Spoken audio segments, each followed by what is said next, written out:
السلام علیکم ورحمۃ اللہ وبرکاتہ۔ الحمد للہ وکفیٰ والصلاة والسلام علی سیدنا و نبینا و مولانا محمد المصطفیٰ، اما بعد۔ آج کی مجلس خاص میں حاضر ہوں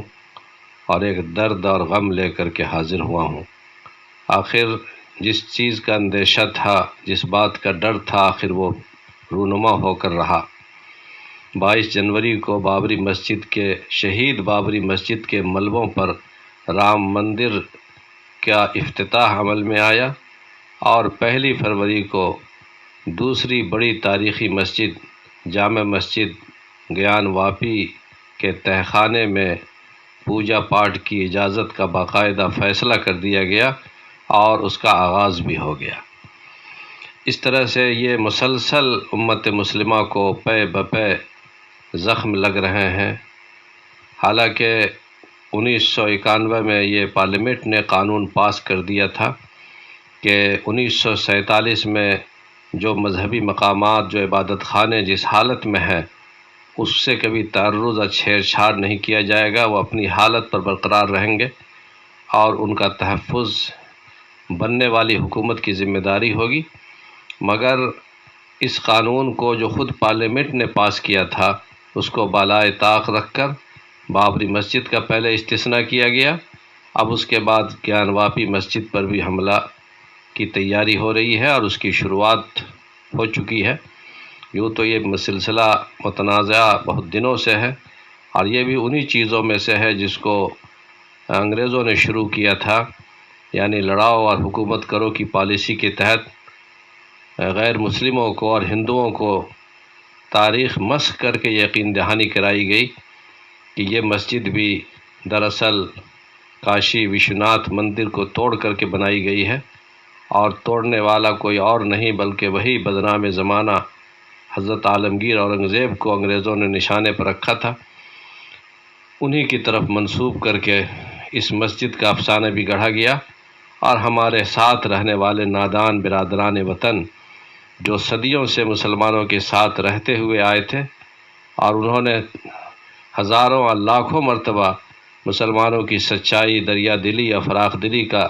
ذاتی تجربہ کیا تھا، لیکن اس کے باوجود ان کے بھولے پن یا ان کے بعض لوگوں کے اندر کا فساد کہ وہ دشمنوں کی بات پر یقین کر بیٹھے، اور انہوں نے مسلمانوں کو اپنا ہمدرد اور ساتھی کے بجائے اپنا بدخواہ اور دشمن تصور کر لیا۔ چنانچہ ملک کی آزادی کے بعد جو ان کا رد عمل سامنے آ رہا ہے، مسلسل جو واقعات پیش آ رہے ہیں مسلمانوں کے ساتھ، وہ دوستانہ نہیں ہے، وہ ان کے اندر کی نیت کی خرابی کی غمازی کرتے ہیں۔ چنانچہ گیان واپی مسجد کے ساتھ جو حادثہ پیش آیا اور وہاں پر پوجا پاٹ کی شروعات تہخانے میں کر دی گئی، یہ ہندوستان کی تاریخ پر ایک بدنما داغ ہے، ایک دھبہ ہے جو کبھی آئندہ تاریخ لکھنے والا مورخ ہندوستان کی اس کو معاف نہیں کرے گا، اور اس کو ایک بدنما داغ کی صورت میں اس کا ذکر کیا جائے گا۔ یہ ہمارے ملک کی روشن تاریخ کے لیے اچھی بات نہیں۔ اس موقع پر مناسب یہ معلوم ہوتا ہے کہ جس طرح سے اس مسجد کے قصے اور افسانے کو جو انگریزوں نے ان لوگوں کو بتا دیا تھا اور اس پر آمنا وسلمنا کہہ کر آپس میں لڑ بھیڑے ہیں، جس سے ملک کا نقصان ہو رہا ہے، مسلمانوں کا نقصان ہو رہا ہے، خود اکثریتی طبقے کا نقصان ہو رہا ہے، یہ ان کو احساس نہیں ہے۔ بس دشمنی میں کہ مسلمانوں کو کس طرح بے چین رکھا جائے اور ان کو رسوا کیا جائے، ان کی چیزوں کو ثبوتوں کے باوجود بھی ہڑپ کر لیا جائے، مغصوبہ چیزوں پر وہ اپنے عبادت خانوں کی بنیاد رکھتے ہیں، اور مسلمانوں کا لہو بہا کر کے وہ اپنے معبودوں سے فریاد کرتے ہیں۔ بتائیے یہ کون سی عبادت ہے اور کون سی عقل مندی ہے؟ اس لیے جی میں آتا ہے کہ آج کی مجلس میں مسجد گیان واپی کے بارے میں بھی کچھ حقائق جو تاریخ کے اندر محفوظ ہیں ان کا تذکرہ کیا جائے۔ اس موضوع پر کئی کتابیں شائع ہو چکی ہیں اور اچھی کتابیں شائع ہوئی ہیں، اس میں میرے سامنے ابھی موجودہ امام حضرت مولانا عبد الباطن صاحب نعمانی دامت برکاتہم جو امام ہیں، اور حضرت مولانا عبدالسلام صاحب کے صاحبزادے ہیں، ان کی کتاب ہے۔ میں اسی کتاب کو سامنے رکھ کر میں بعض حقائق آپ کے سامنے پیش کرتا ہوں۔ آپ سے گزارش ہے کہ اگر تھوڑی مجلس لمبی بھی ہو جائے تو موجودہ حالات کے کرب کو سامنے رکھتے ہوئے تھوڑا سا تحمل سے اس پوری مجلس کو ملاحظہ فرما لیں، اور امت مسلمہ جن حالات سے گزر رہی ہے اس کے لیے کوئی لاہ عمل تجویز کریں۔ سب سے پہلے تو میں اس بات کو بتانا چاہتا ہوں کہ عام تأثر یہ ہے کہ گیان واپی مسجد کا نام ہے، مسجد کا نام گیان واپی ہے، یہ غلط ہے۔ حقیقت یہ ہے کہ یہ مسجد جہاں واقع ہے اس محلے کا نام گیان واپی ہے، اور اسی مناسبت سے یہ گیان واپی مسجد کے نام سے مشہور ہے۔ دراصل جامع مسجد محلہ گیان واپی اس طرح کہنا چاہیے۔ گیان واپی محلے کا نام ہے۔ کہتے ہیں کہ یہاں پر کوئی غیر مسلموں کے، ہندوؤں کے کوئی مہادیو جی رہا کرتے تھے، پر یہ ان کی چیزیں ہیں جو اکثر اس میں سے گڑھی ہوئی چیزیں ہوتی ہیں، ان کا کوئی ثبوت نہیں ہے، تو اس وجہ سے اس کا نام گیان واپی پڑ گیا ہے۔ کہا جاتا ہے، بدنام کیا جاتا ہے کہ عالمگیر اورنگزیب رحمۃ اللہ علیہ نے اس مسجد کی تعمیر کی اور ایک قدیم مندر کو توڑ کر تعمیر کی، حالانکہ یہ بات بالکل غلط ہے۔ یہ مسجد بادشاہ جلال الدین محمد اکبر کے زمانے میں بھی موجود تھی، جن کا دور حکومت 963 ہجری مطابق 1556 عیسوی سے لے کر 1605 عیسوی تک ہے۔ اس دور میں بھی یہ جامع مسجد موجود تھی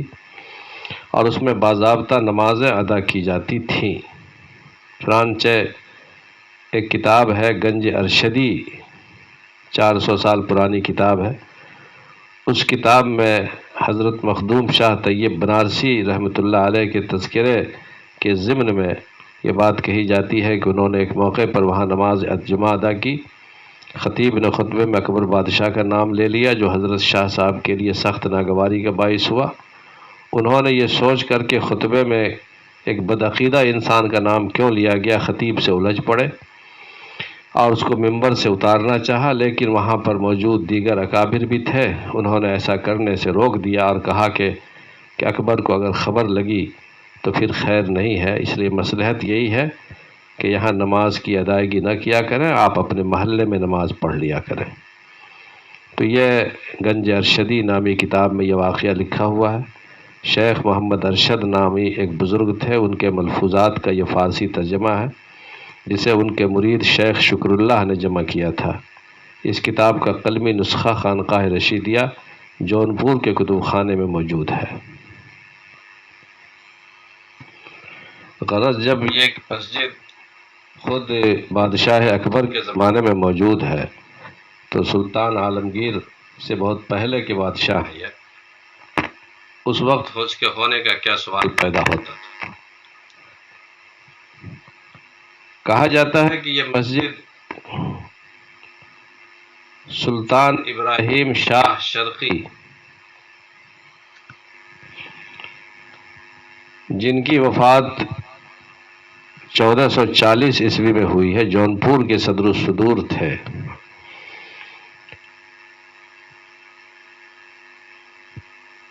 جونپور میں ان کے صدر الصدور اور قاضی تھے صدر جہاں۔ ان کے ایک مالدار شاگرد تھے شیخ سلیمان محدث نے 9ویں صدی ہجری میں اس مسجد کو سب سے پہلے تعمیر کرائی، اور اس کی تعمیر ہمایوں بادشاہ سے بھی پہلے کی ہے۔ عالمگیر کے پردادا جد امجد جد اکبر ہوا کرتے تھے وہ۔ تو اس طرح سے یہ اس مسجد کی تعمیر کے بارے میں قرائن سے یہ بات کہی جاتی ہے کہ اس کی تعمیر شیخ سلیمان محدث سلیمان نے کروائی ہے۔ حضرت عالمگیر کی طرف جو اس کی نسبت کی جاتی ہے وہ سرے سے غلط ہے۔ حضرت عالمگیر کا نام تو صرف اس لیے لیا جاتا ہے کہ ان کو بت اور مندر توڑنے والا بدنام کیا جا چکا ہے، تو ان کی طرف منسوب کیا جائے گا تو عام لوگوں کو یقین کرنا بھی آسان ہو جائے گا کہ ہو سکتا ہے انہوں نے ایسا کیا ہو، حالانکہ یہ سراسر الزام ہے۔ اور عالمگیر اورنگزیب نے صرف اتنا کیا ہے کہ یہ مسجد جب پرانی ہو گئی تھی، خستہ ہو گئی تھی، تو انہوں نے اس کی پرانی بنیادوں پر ازسرن و تعمیر کرائی، اور ایک طرح سے گویا کہ کہا جائے کہ مرمت اس کی ہوئی حضرت عالمگیر کے زمانے میں۔ باقی یہ مسجد مقام سب کچھ پہلے سے یہ طے تھا، اس لیے یہ کہنا صحیح نہیں ہے کہ عالمگیر اورنگزیب نے اس کی تعمیر کرائی، بلکہ عالمگیر اورنگزیب سے پہلے جب یہ مسجد موجود تھی تو تاریخ میں یہ بھی لکھا ہوا ہے کہ یہاں پر اکبر کے بیٹے جہانگیر، جو عالمگیر اورنگزیب رحمۃ اللہ علیہ کے دادا ہیں، ان کے عہد میں بھی یہ مسجد موجود تھی، اور ان کے زمانے میں کسی طرح کی ترمیم و تنسیخ نہیں ہوئی تھی جہانگیر کے زمانے میں۔ البتہ جہانگیر کے بیٹے شاہ جہاں کا جب دور آیا، جو عالمگیر اورنگزیب کے والد ماجد ہیں، انہوں نے اپنے دور حکومت میں سن 1048 ہجری میں جامع مسجد کی پشت پر واقع کھنڈر کی زمین پر ایوان شریعت نامی ایک مدرسہ قائم فرمایا تھا۔ تو اس طرح مسجد کے ساتھ ایک مدرسے کا بھی اس میں اضافہ شاہ جہاں کے زمانے میں ہوا، جس میں علوم دینیہ کی تعلیم دی جاتی تھی۔ جس عمارت میں مدرسہ چلتا تھا وہ بہت پہلے منہدم ہو کر کھنڈر کی شکل اختیار کر گئی، لیکن اب سے تقریباً 55 سال پہلے تک جامع مسجد کے دالان میں مدرسہ چلتا تھا۔ تادم تحریر اس مدرسے کا نام و نشان بھی باقی نہیں ہے۔ مدرسہ کے قیام کا ایک ثبوت یہ بھی ہے کہ سن 1922 عیسوی میں انہی کھنڈرات میں سے ایک سہ رخا پتھر دستیاب ہوا جس پر ایوان شریعت کندہ تھا، اور ساتھ ہی اس پر 1048 بھی لکھا تھا، جو مدرسہ کا سن تاسیس ہے۔ تو اس طرح سے مدرسے کے ساتھ ساتھ مسجد کے ساتھ ساتھ مدرسے کا بھی وجود ہوا۔ حضرت شاہ اس موقع پر چند چیزوں کا ذکر کرنا بھی مناسب ہے جو معلومات میں اضافے کا انشاءاللہ ذریعہ بنے گا۔ اس مسجد کا صدر دروازہ پہلے مشرق جانب تھا، مگر افسوسناک طریقے پر، جس کی ذمہ داری ایک سابق متولی پر عائد ہوتی ہے، یہ صدر پھاٹک بند کر دیا گیا۔ اب مسجد میں داخل ہونے کے لیے شمالی جانب ایک تنگ دروازہ ہے جس کے ذریعے آمد و رفت میں کافی دقت پیش آتی ہے، لیکن پھر بھی دروازہ کشادہ کرنے کی اجازت نہیں ملتی۔ مسجد کے مغربی حصے میں اب سے ابھی جب گفتگو کر رہا ہوں 75 سال قبل تک ایک قناتی مسجد تھی جس کا فی الحال نام و نشان نہیں ہے۔ یہی وہ جگہ ہے جو کہ قناتی مسجد کا فرش ہے، جس پر عہد حاضر کے اہل ہنود نے زبردستی شرنگار گوری کی ادائیگی کرتے ہیں، جس کو لے کر آئے دن تنازع ہوتا رہتا ہے، حالانکہ ان کی اصل جگہ وہیں قریب ہی میں گیان واپی مسجد کے مغربی موڑ سے تقریباً 50 قدم پر واقع پھول منڈی میں ہے۔ اسی قناتی مسجد کے صحن میں حضرت شاہ باسط علی کا مزار بھی ہے، جن کا اب سے تقریباً 65 سال قبل تک عرس وغیرہ بھی ہوتا رہا، لیکن اب یہ سلسلہ بند ہے۔ اس کے علاوہ وہیں کچھ قبریں اور بھی ہیں جو جامع مسجد کے شمال میں موجود ہیں، جن پر مسجد کمیٹی کے زیر اہتمام آج بھی چونا قلی وغیرہ ہوتی ہے۔ 1936 عیسوی میں جامع مسجد کے متولی دین محمد صاحب نے جامع مسجد کی ملکیت وغیرہ کے تعلق سے بنارس کی عدالت میں مقدمہ دائر کیا تھا، جس کا 1937 عیسوی میں انگریز جج نے فیصلہ دیا کہ مسجد اوپر سے نیچے تک سنی مسلم وقف ہے۔ اسی طرح یہ بات بھی خاص طور سے میں ذکر کرنا چاہتا ہوں کہ جامع مسجد میں جنوب و شمال کی جانب ایک تہخانہ بھی ہے، جس کے اندر اب پوجا پاٹ کا عمل شروع ہو گیا ہے، جس میں پہلے بانس بلی وغیرہ رکھے جاتے تھے۔ یہ تہخانہ بھی ہندو مسلم کے مابین ملکیت کے معاملے کو لے کر ایک طویل مدت تک متنازع فی رہا ہے، جس کی وجہ سے ضلع انتظامیہ کے حکم سے وہ ہمیشہ مقفل رہتا تھا، جس کی ایک چابی ضلع انتظامیہ کے پاس اور دوسری چابی وشوناتھ مندر انتظامیہ کے پاس رہتی تھی۔ جب اسے کسی وجہ سے کھولنا ہوتا تھا تو انجمن انتظامیہ مساجد کے ذمہ داران کو بھی بلا لیا جاتا تھا۔ دوسری چابی وشوناتھ مندر انتظامیہ کے پاس ہونے کی وجہ اس کا متنازع فی ہونا ہے۔ مذکورہ تہخانہ مندر انتظامیہ کے قبضے میں ہونے کی وجہ سے اس کی باہری دیواریں اب سے کچھ عرصہ قبل تک گروے رنگ سے رنگی جاتی رہیں، لیکن ذمہ داران انجمن انتظامیہ مساجد کی مداخلت کے بعد ایک مخصوص حصے کو چھوڑ کر اب ان دیواروں پر مسجد کے چونے کا استعمال ہونے لگا تھا۔ 1937 کے فیصلے کے مطابق ہونا تو یہ چاہیے تھا کہ مذکورہ تہخانے پر بھی انجمن ہی یعنی مسجد کمیٹی ہی کا قبضہ ہو جاتا، لیکن غالباً اس وقت کے ذمہ داران کی چشم پوشی کے باعث ایسا نہ ہو سکا، جو آج تک انجمن کے قبضے سے باہر رہا اور باعث نزاع بنا رہا، یہاں تک کہ اب ان لوگوں کو پوجا پاٹ کے لیے دیا جا چکا ہے۔ اسی طرح یہ بات بھی قابل ذکر ہے کہ جامع مسجد گیان واپی میں ہمیشہ سے باضابطہ جمعہ و پنج وقتہ جماعت کا اہتمام تھا اور آج تک یہ اہتمام قائم ہے، الحمدللہ۔ عہد تاسیس سے لے کر 250 سال قبل تک کے ائمہ و خطبہ کا نام تو معلوم نہیں ہو سکا، البتہ 250 سال قبل حضرت مولانا رحمۃ اللہ صاحب محدث دہلوی، جن کا شمار حضرت شاہ عبدالعزیز محدث دہلوی رحمۃ اللہ علیہ کے ارشد تلامذہ میں تھا، بنارس تشریف لائے، تو انہوں نے اس مسجد کی خدمات میں نمایاں حصہ لیا اور انہوں نے اپنی حیاتی میں مولوی عبداللہ بنارسی نامی شخص کو مسجد کا امام مقرر کر دیا تھا، جو تا حیات اس منصب پر فائز رہے اور اس کے بعد سے لے کر مسلسل اس مسجد کے ائمہ کے نام اور تاریخ محفوظ ہے، یہاں تک کہ موجودہ امام حضرت مولانا مفتی عبدالباطن نعمانی صاحب کا دور آیا اور یہ تقریباً 1422 ہجری یعنی 2002 سے آج تک اس پر امام کی حیثیت سے موجود ہے اور وہاں پر جماعت کا سلسلہ آج تک قائم ہے، الحمدللہ۔ یہاں پر اس بات کی وضاحت بھی بہت مناسب معلوم ہوتی ہے کہ حضرت عالمگیر اورنگزیب ہوں یا کسی بھی مسلم سلطان یا نواب یا امیر کی طرف یہ منسوب کرنا کہ انہوں نے مندر کو توڑ کر یا کسی غیر مسلم کی عبادت گاہ کو مسمار کر کے اس پر مسجد کی تعمیر کرائی، یہ بالکل سراسر الزام ہے، غلط ہے۔ اولاً تو اسلام خود اس کی اجازت نہیں دیتا۔ اسلام کے نزدیک شریعت میں کسی مقبوضہ زمین پر کسی غیر مسلم کی عبادت گاہ کو مسمار کر کے یا کسی بھی غیر انسان دوسرے انسان کی زمین پر ناجائز قبضہ کر کے اس پر مسجد کی تعمیر کرنا جائز نہیں ہے، حرام ہے، اور مسجد بنا دی جائے گی تب بھی وہ مسجد نہیں بن سکے گی، اس کو مسجدیت کا درجہ حاصل نہیں ہوگا۔ تو اتنے بڑے بڑے بادشاہوں نے اور سلاطین نے جو عبادت کے لیے اللہ کی رضا کے لیے مسجدیں بنائیں،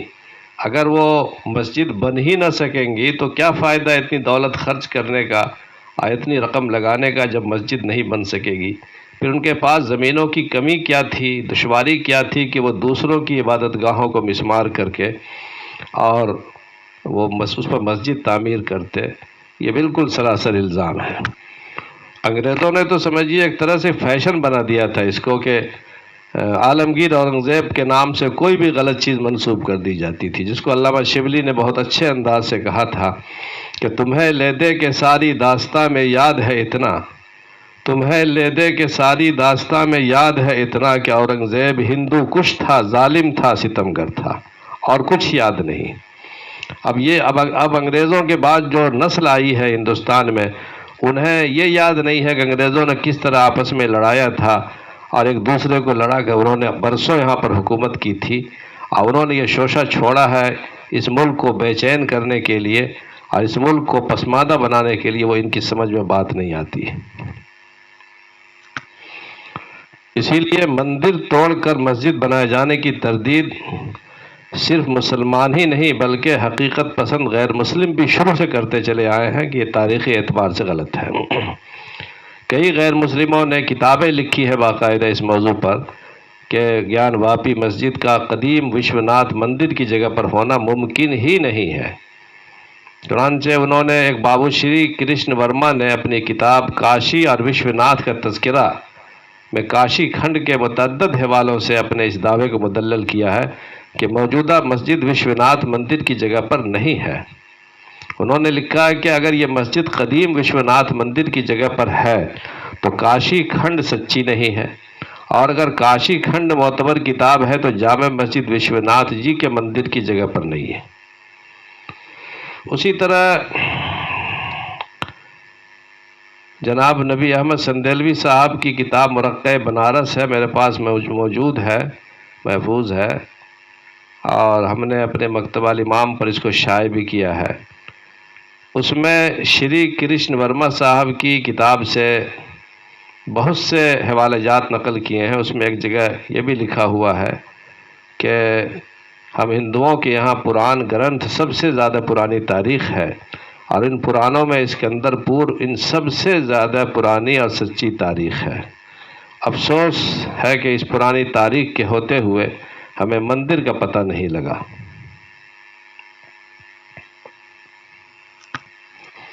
جو لوگ جامع مسجد گیان واپی کو مندر توڑ کر بنائے جانے کا دعویٰ کرتے ہیں اور اپنے دعوے کی ایک دلیل یہ بھی پیش کرتے ہیں کہ جامع مسجد کے مغربی جانب جو محرابی نشان ہے وہ اسی مسمار شدہ مندر کا حصہ معلوم ہوتا ہے،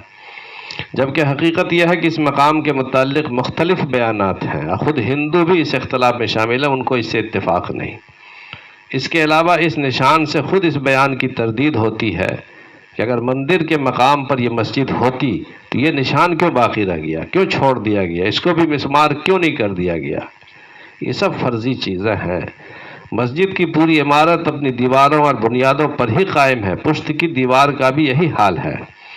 محرابی نشان مسجد کی اصل بنیاد اور دیوار کے علاوہ ہے، اور جس دیوار میں محرابی نشان ہے وہ دیوار بھی اپنی بنیاد پر ہے، اور وہ عمارت کی پشت کی دیوار ہے، جو اس بات کا صاف ثبوت ہے کہ مسجد پہلے بنی اور بعد میں اسی کی دیوار سے ملا کر نیا مندر بلا اجازت بنوایا گیا جو ڈھا دیا گیا، اور اس حصے کو اس لیے چھوڑ دیا گیا کہ مسجد کی دیوار کو نقصان پہنچ سکتا تھا، اس لیے اس حصے کو چھوڑ دیا گیا جو ان لوگوں نے غیر قانونی طور پر بنا لیا تھا۔ غرض یہ ہے کہ تاریخ ہند اس تاریخی شاہی مسجد کی قدامت کی گواہ ہے۔ تو ایک تو اسلامی نقطہ نظر سے یہ ممکن ہی نہیں ہے کہ کوئی غیر کی زمین پر، مغصوبہ زمین پر، خواہ وہ مندر رہا ہو یا عام زمین رہی ہو، اس پر مسجد بنانا درست ہی نہیں ہے۔ اس زمانے کے علماء یا مسلمان اسے قبول کر ہی نہیں سکتے تھے۔ دوسری بات، تاریخی طور پر کوئی ایسی دستاویز آج تک میسر نہیں ہوئی کسی بھی مسجد کے تعلق سے جس میں کہ مسجد کے علاوہ کسی دوسرے کی زمین پر ان لوگوں نے تعمیر کی ہو۔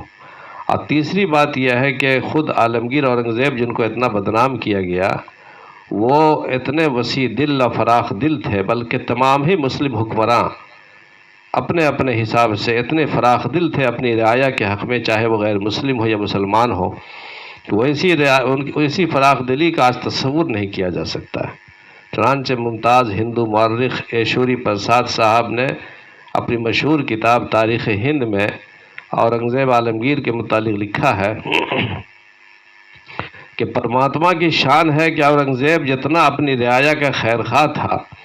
اتنا ہی قدرت نے اسے بدنام کیا۔ کوئی اسے ظالم کہتا ہے، کوئی اسے خونی کے لفظ سے یاد کرتا ہے، لیکن حقیقت میں وہ عالمگیر کے لقب کا مستحق ہے۔ اورنگزیب عالمگیر رحمۃ اللہ علیہ کی زندگی کا یہ رخ کافی زیادہ توجہ کے لائق ہے کہ انہوں نے مسجدوں کے علاوہ مندروں کے لیے بے پناہ زمینیں وقف کی اور ان کی خواہش کے مطابق ان کے خدمتگاروں کی تنخواہیں بھی طے کی۔ اورنگزیب پر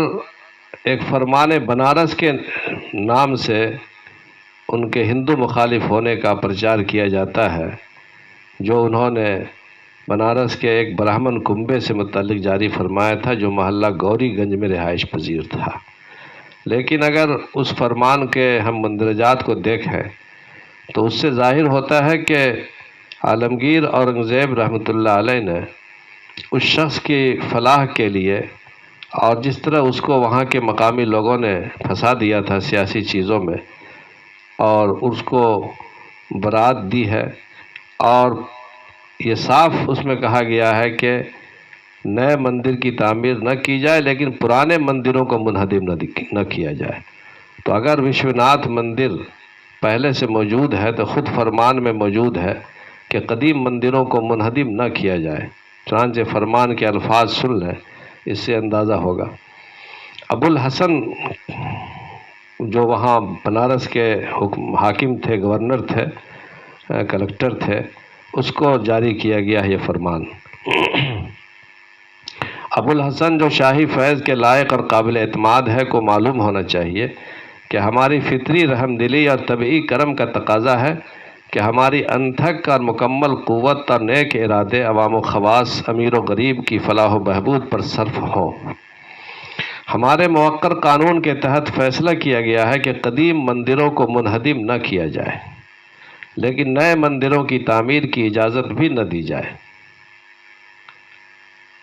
اس کی وجہ یہ ہے کہ قدیم مندروں کے رہتے ہوئے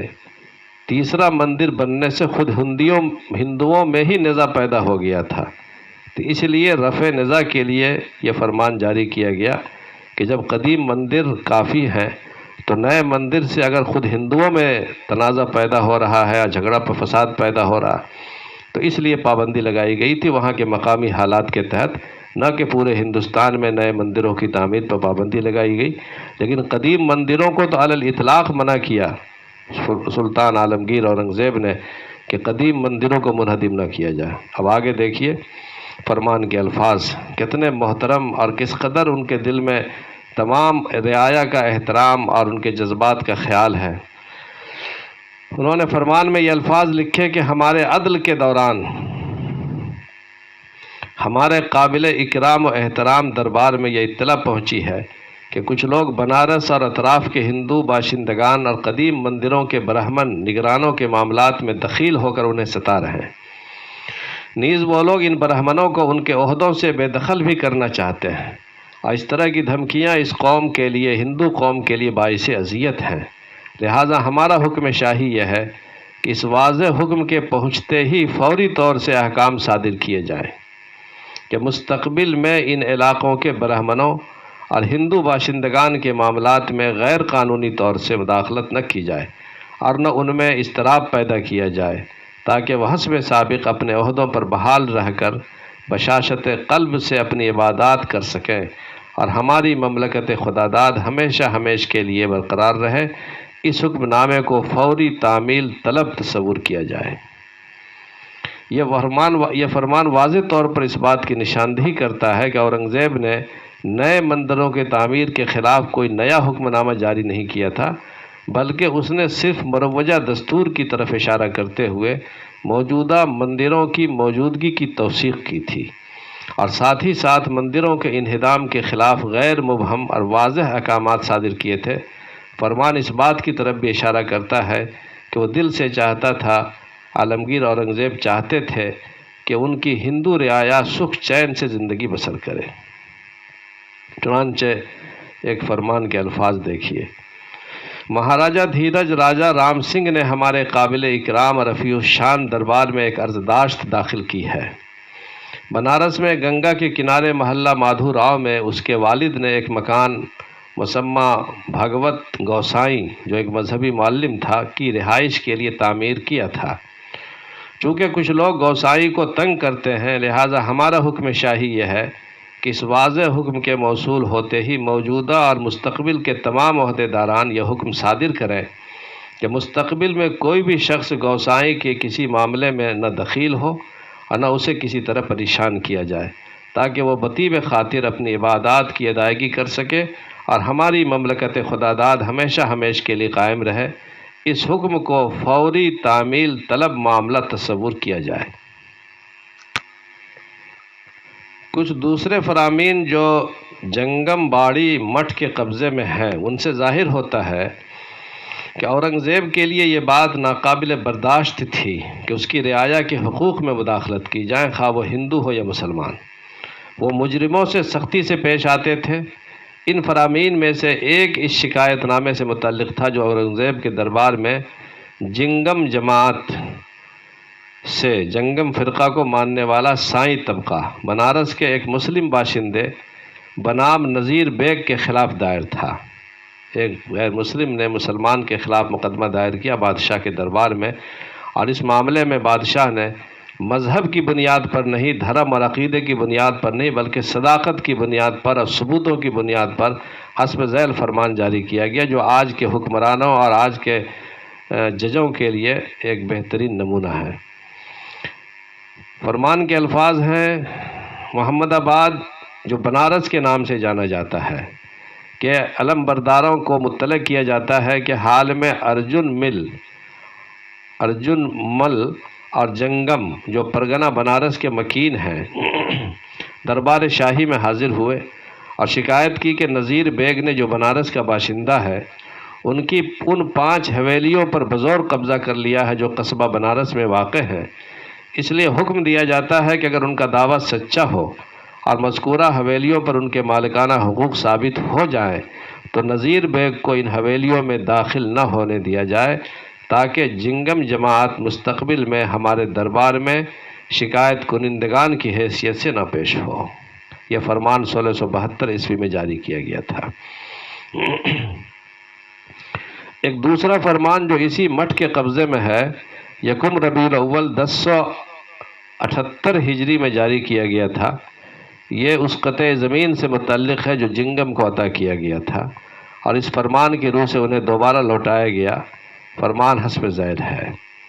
پرگنہ حویلی صوبہ الہ آباد کے تمام موجودہ اور مستقبل کے جاگیرداروں اور کروڑیوں کو مطلع کیا جاتا ہے کہ بحکم شاہی جنگم جماعت کو 178 بیگھہ قطع زمین ان کی کفالت کے لیے عطا کی جاتی ہے۔ اس کے قبل پرانے حاکم اس امر کی تحقیق کر چکے ہیں۔ اس موقع پر بھی انہوں نے وہ ثبوت پیش کیے جن پر مذکورہ پرگنے کی مہر ملک ثابت ہے، اور جس سے ثابت ہوتا ہے کہ حسب سابق یہ قطع زمین نہ صرف ان کے قبضے میں ہے بلکہ ان پر ان کا حق بھی واضح طور پر ثابت ہوتا ہے۔ لہٰذا بحکم شاہی یہ قطع زمین انہیں اس شاہی صدقہ نثار کے بطور عنایت کیا جاتا ہے۔ مذکورہ قطع زمین فصل خریف کے آغاز سے حسب سابق انہی کو لوٹا دیا جائے اور ان سے کسی طرح کا تعرض نہ کیا جائے، تاکہ یہ جنگم جماعت ہر فصل کی آمدنی کو اپنی کفالت کے لیے استعمال میں لائے اور برباد نہ ہو۔ اس فرمان سے ظاہر ہوتا کہ اورنگزیب کا عدل نہ صرف خلقی تھا بلکہ نثار تقسیم کرنے میں ہندو مساکین میں بھی امتیاز نہیں کرتا تھا۔ عین ممکنات میں سے ہے کہ مذکورہ 178 بیگھہ زمین اورنگزیب نے بنفس نفیس جنگم فرقے کو بطور عطیہ دی ہو، کیونکہ اسی قطع زمین سے متعلق حسب ذیل فرمان بھی ہے جو 5 رمضان 1071 ہجری کو جاری کیا گیا تھا۔ یہ فرمان کے الفاظ: 11 پرگنہ حویلی بنارس کے موجودہ اور مستقبل کے تمام عہدیداروں کو مطلع کیا جاتا ہے کہ بحکم شاہی پرگنہ بنارس کا 178 بیگھہ قطع زمین جنگم جماعت کو ان کی گزر بسر کے لیے عطا کیا گیا ہے۔ حال ہی میں وہ لوگ دوبارہ دربار شاہی میں حاضر ہوئے تھے، ان کے حقوق ثابت ہو چکے ہیں، اور یہ کہ یہ وہی لوگ ہیں جن کے تصرف میں مذکورہ قطع زمین ہے۔ لہٰذا درج ذیل تفصیل کے تحت مذکورہ زمین کو مفتی زمین تصور کیا جائے تاکہ یہ لوگ اسے استعمال کر سکیں اور شہنشاہ کی حکومت کی بقا کے لیے دعا کر سکیں۔ اس طرح کے بہت سے فرمان ہیں جن کا تذکرہ میں نے بھی اپنی کتاب قوانین عالم میں اسلامی قانون کا امتیاز میں کئی فرمانوں کا ترجمہ شائع کر دیا ہے، اور یہ بات تنہا صرف عالمگیر اورنگزیب رحمۃ اللہ علیہ کے تعلق سے نہ سمجھی جائے، بلکہ مسلم سلاطین کے عہد میں جہاں مختلف علوم و فنون کو فروغ ملا اور ہندوؤں کو ان سے مستفیض ہونے کا پورا موقع عطا کیا گیا، وہیں ان کے دور حکومت میں ہندوؤں کی بہت سی مذہبی کتابوں کا ترجمہ بھی فارسی زبان میں ہوا۔ ان کے ساتھ کبھی سوتیلا سلوک نہیں کیا گیا، تمام حقوق ان کے ادا کیے گئے، اور اس کا لحاظ رکھا گیا کہ تمام رعایا ان کی خوش رہے۔ جب تک اس ملک میں امن قائم ہے،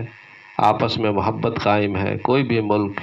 اس کے بعد ترقی کرتا ہے۔ ایک دوسرے پر جب اعتماد ہو تو اعتماد کے بعد اس ملک میں ترقی آتی ہے، خوشحالی آتی ہے، وہاں کے لوگ مل جل کر محنت کرتے ہیں۔ جب ساری قوتیں ایک دوسرے کو نیچا دکھانے میں خرچ ہوں گی تو یہ ملک کیسے ہمارا آگے بڑھ سکے گا؟ بہرحال یہ مسجد گیان واپی پر فرقہ پرستوں کی نظر کافی عرصے سے ہے، جس کے باعث فرش مسجد کے شمال مشرقی گوشے میں پولیس کی ڈیوٹی سن 1947 عیسوی سے بھی قبل سے لگی ہوئی ہے، لیکن ادھر تین دہائیوں قبل جب صورتحال مزید سنگین ہونی شروع ہوئی اور اسی دوران سن 1992 عیسوی میں بابری مسجد شہید کر دی گئی، تو مسجد کی حفاظت کے نام پر سن 1993 عیسوی میں اس کے چاروں طرف آہنی سلاخوں کے ذریعے بیریکیٹنگ کر کے بالکل محصور کر دیا گیا۔ سڑک سے زینے کے ذریعے جب نیچے اترتے ہیں تو جو راستہ مسجد وشوناتھ مندر کی طرف جاتا ہے وہ چھتہ دوار کہلاتا ہے۔ وہاں مشین اور ہاتھ دونوں ہی کے ذریعے سے تمام ہی گزرنے والوں کی تلاشی ہوتی ہے، خواہ مسجد میں جانے والے مسلمان ہو یا مندر میں جانے والے ہندو۔ اس کے علاوہ مسجد ہی میں داخل ہونے کے لیے جو زینہ ہے وہاں علیحدہ مشینی گیٹ تیار کیا گیا ہے، جہاں دوبارہ تلاشی کے بعد ہی مسجد میں داخلہ ممکن ہے۔ ساتھ ہی آس پاس کی عمارتوں پر بے شمار حفاظتی دستے تعینات ہیں۔ قرض سنگینیوں کے سائے میں تمام نمازوں کی ادائیگی ہوتی ہے، اور وہاں آس پاس میں رہنے والوں کے لیے زندگی اجیرن بنی ہوئی ہے۔ خاص طور سے اب اس واقعہ کے بعد سے جب وہاں پر پوجا پاٹ کی اجازت دے دی گئی، تشویش کا خطرہ بڑھتا چلا جا رہا، اور دوسرے فریق یعنی مسلمانوں کے لیے ایک مایوسی کا ماحول بنتا چلا جا رہا۔ اللہ تعالی ہماری حفاظت فرمائے، اور مسجدوں کی حفاظت فرمائے، مسلمانوں کی حفاظت فرمائے، اور اس ملک کی حفاظت، اس ملک کے امن و سکون کی حفاظت فرمائے۔ اسی کے ساتھ آج کی مجلس تمام ہوتی ہے، پھر انشاءاللہ حالات جیسے ہوں گے کچھ عرض کرنے کی جسارت کروں گا۔ وآخر دعوانا الحمد للہ رب العالمین۔